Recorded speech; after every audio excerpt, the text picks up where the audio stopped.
આજથી લગભગ 3 વર્ષ અગાઉ જ્યારે વર્તમાન હોદ્દેદારોની નિમણૂક થઈ ત્યારે મને સહમંત્રી તરીકેની જવાબદારી સોંપવામાં આવી.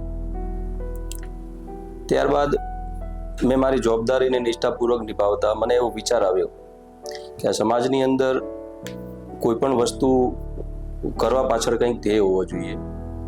તો મારો ધ્યેય હતો કે સમાજમાં કંઈક સારું કરીએ. હવે સારું કરવા માટે પહેલાં તો આપણે એનો આખો સમાજનો સર્વે કરી લેવો પડે કે કેટલા લોકો શિક્ષિત છે, કેટલા લોકો કેવી ડિગ્રી ધરાવે છે, કેટલા ડૉક્ટરો છે, કેટલા ટેકનિકલ લાઇનમાં આગળ છે, કેટલા એન્જિનિયરો છે, કેટલા વેપારી લાઇનમાં આગળ છે, કેટલા લોકોની જ્વેલર્સ છે, કેટલા લોકો કારીગર વર્ગમાં અત્યારે કાર્યરત છે. એટલે આ બધું મને વિચાર પહેલાં આવતો હતો. એટલે મેં કહ્યું કે સૌથી પહેલાં કોઈ પણ સમાજનો વિકાસ કરવા માટે જ્યાં સુધીનો જ્ઞાતિનું સર્વે ના થાય ત્યાં સુધી આ વિકાસ શક્ય નથી. ત્યારે મને એવો વિચાર આવ્યો કે આપણે જ્ઞાતિ દર્શન જે પુસ્તિકા છે એના સ્વરૂપમાં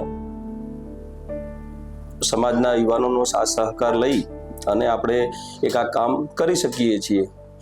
એટલે સમાજના ઉત્તર વિકાસમાં પહેલેથી આપણે પહેલું ડગલું સર્વેનું કરીએ આગળ કરીને તો લોકો આપણને કહેવાનો મતલબ કે જે યુવાનોના સાથ સહકારથી આપણને જે જ્ઞાતિનો ડેટા સર્વે થાય અને એ સર્વે થયા પછી એનું આખું એનાલિસિસ થાય કે હવે આ આગળ સમાજમાં શું કરવા જેવું છે.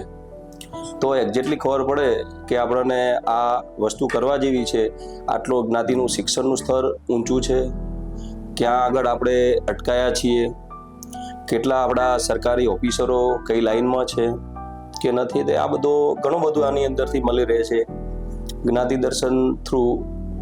એટલે વિસ્તૃત માહિતી ઘણી બધી છે આની અંદર. એટલે હું આટલું શોર્ટમાં તમને કહીશ.